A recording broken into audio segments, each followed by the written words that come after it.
बिस्मिल्लाहिर्रहमानिर्रहीम। Nadeem Mirza, chairman students parent federation of Pakistan. Student parent federation जो है 18 अगस्त दोपहर 12 बजे उर्दू बाजार सदर कराची में director general private institution and literacy Sindh के दफ्तर के बाहर मुजाहरा करेंगे, क्यों कि स्कूल मालकान ने मनमानियों की हद कर दी है। कापियाँ, किताबें, स्टेशनरी, दुपट्टे, मोज़े, हर चीज़, यूनिफॉर्म्स, हर चीज़ महंगे दामों बेच रहे हैं। कीमतें डबल कर दी हैं। और ये भी कंडीशन है कि डबल यूनिफॉर्म यानी दो यूनिफॉर्म लें। अगर आपके पास एक बुक शॉर्ट है, अगर आप अपने बड़े भाई की बुक लेकर पढ़ रहे हैं तो उस पर पाबंदी है, आपको पूरा स्टडी पैक हर बच्चे को लाजमी लेना है, 2 यूनिफॉर्म लेना है।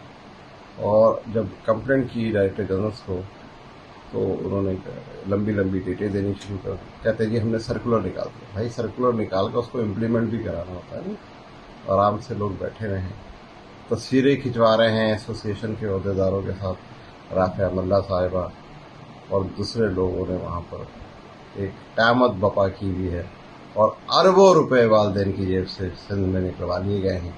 इसके खिलाफ हम एहतजाज कर रहे हैं। वालिदैन को अपने हक़ के खातिर निकलना चाहिए।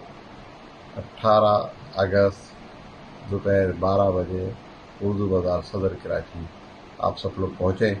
मैं वहाँ आपका इंतज़ार करूँगा। शुक्रिया।